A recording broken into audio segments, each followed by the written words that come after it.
Taxes and tax systems are fundamental components of government revenue generation. They build capacity to provide security, meet basic needs, and foster economic development. How can you take advantage of those tax benefits? Yeah, that's true. So once you are aware, that's called tax avoidance. You use legal means to ensure that your tax liabilities are managed. Okay. But the other side of it, which is the criminal one, is the tax avoidance. Evasion. Evasion is the tax evasion. Right. Evasion is criminal. Evasion is punishable, is a criminal offense. Okay. And the government can take it upon itself to subject it to criminal investigation. Okay. Because you are defrauding the government of its entitlement. Yeah. You are not rendering returns.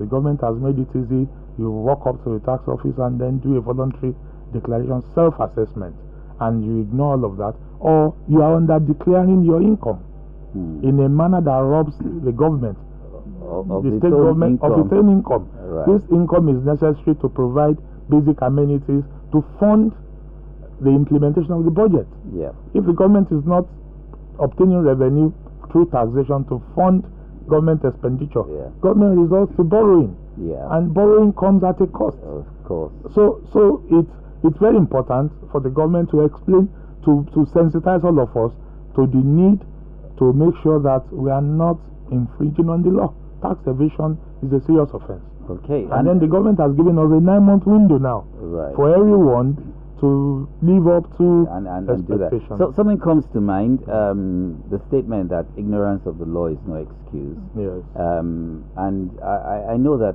tax laws or taxation, it's pretty high. It's an area where too many people are not well versed.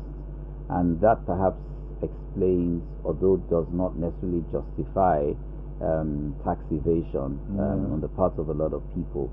What can we do to expand education as to what these tax laws are and to get people to... You have said it all, Berger, you have said it all. Ignorance of the law is no excuse. We have about 14 million taxpayers in a population of about 170. Wow. Can you imagine that? 14 million. Wow. And what the government is trying to do, it is estimated that we may just be able to pull another 4 million into the tax net. That is like improving our tax GDP ratio from 6% to 10%. The government's target is about 15%. So we have a very, very long way to go. So ignorance of the law is no excuse. The state's internal revenue, the federal internal revenue, will embark on aggressive drive in terms of education, sensitization, so that everybody can go in the tax net. It is not difficult to comply with the tax laws that we have. The cost of non-compliance far outweighs the cost of compliance. The tax we are running away from. When you begin to see the cost of non-compliance, then you will know that the cost of compliance is cheaper to voluntarily go and comply than to wait for the arms of the law to catch up with you. Okay, I think I need to do all my checking and to make sure that I'm totally compliant with that. If you're listening to us, this is The Economy and You. And if you'd like to comment or to ask Adegbenga Badejo any question, you can send us a message on our WhatsApp number 0805 656 5555, or you can call us once we come back from break on our numbers, and the numbers to call are 012771937. I'll take that number again, 012771937, or you can call 012776937, and I'll take that again too, 012776937. And we're about to take another break, and like I said just before we went on break, you can join the conversation now by calling us on 012771937. I'll take that number again, 012771937, or you can also try 012776937. You can also send us a comment or a question on our WhatsApp number, and that's 0805 656 5555. Now, maybe we should step this conversation up a bit to the perhaps scary part. Okay. There's no doubt about it that there's a significant number of the population that have perhaps inadvertently committed an offense, tax-wise, and that's tax evasion. Because right there in the acting president's speech, he did say something about after the 9 months grace, the FIRS will probably actively pursue criminal prosecution. So what type of penalties are there? What's the end result of such a prosecution?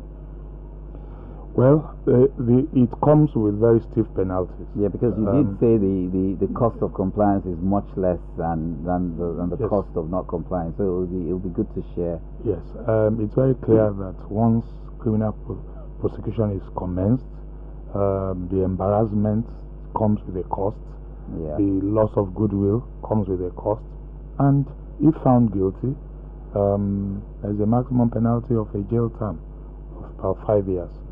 So if you put all these costs together, loss of goodwill in an environment, in an economy where everybody is struggling to keep its market share, nobody wants to face the imminent loss of business, of customers. So the maximum penalty is something that can be avoided. The cost of voluntarily complying is nothing compared to the maximum penalty of non-compliance. And the government is ready to allow people to spread the payment of whatever liabilities they come up with for a period of 3 years. Wow. Nobody is going to put a rope around your neck and say, cough out all the money today. Nobody is going to do that. People are going to be given a leeway to be able to structure according to their cash flow, and it's better to seize this opportunity to do this. Okay, I'm thinking of SMEs now, and like you said, it can really, the impact can be really, really bad on SMEs.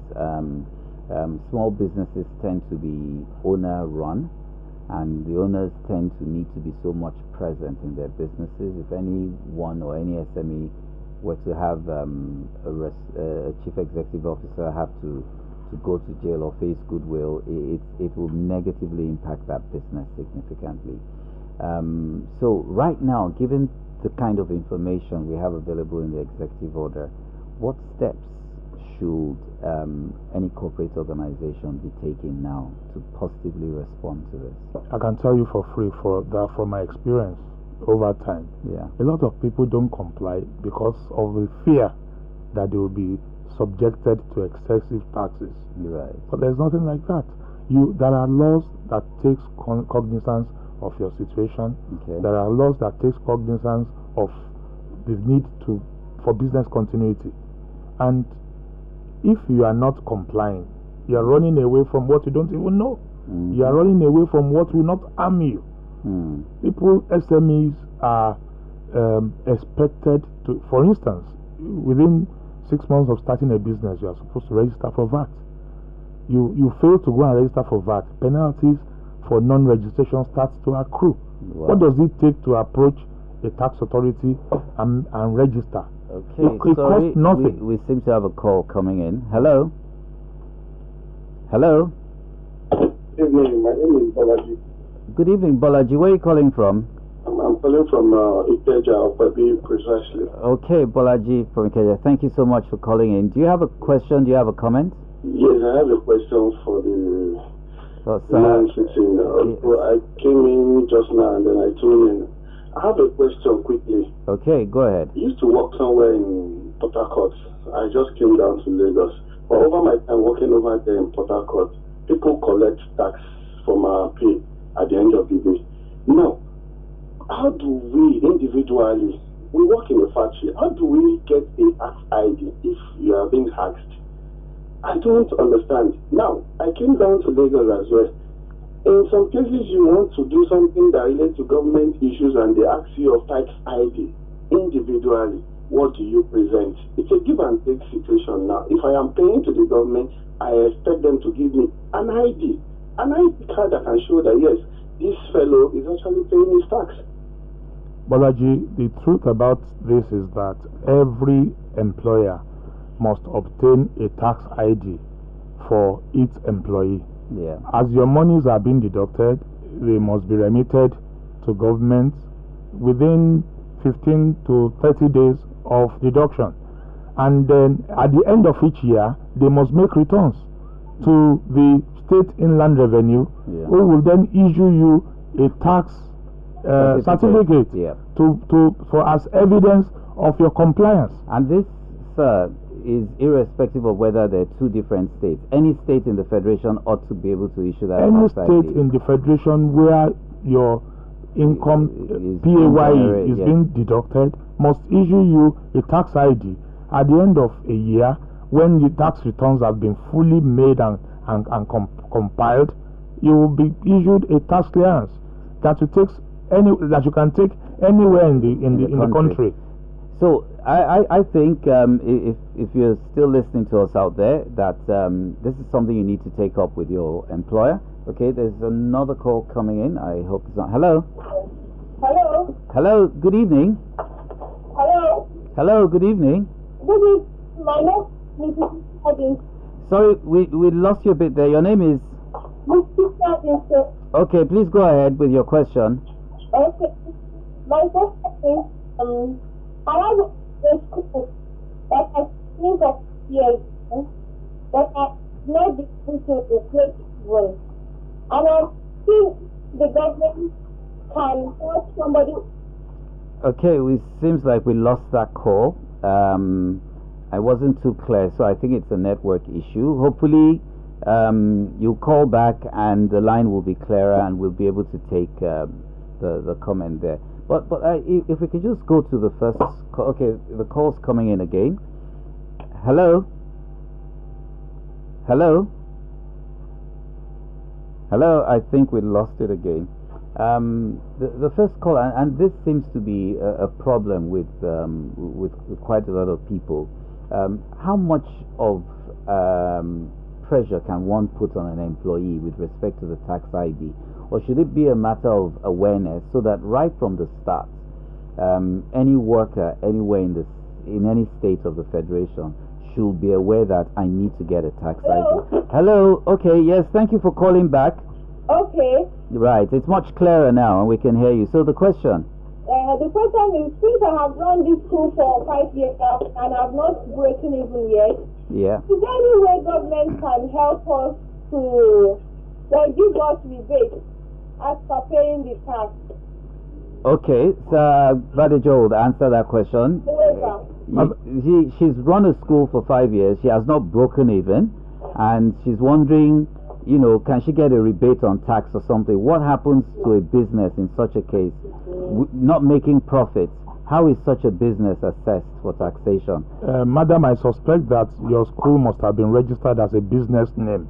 Or did you register a limited liability company? Yes. You registered a limited liability company? Yes. You registered a business name? Yes. Now, and you pay salaries. If you pay staff salaries, you are duty bound to deduct income taxes for those salaries that you paid to the teachers or to your workers, and remit those salaries, income tax from those salaries, to the government, to the state internal revenue. Now, there are taxes that should go to federal inland revenue if you pay a rent to your landlord, or maybe you pay some you pay for some vatable services, like some people supply books, stationaries to you. So there are some vatable services. So there are taxes that you must pay that has no relationship with whether you are breaking even or not.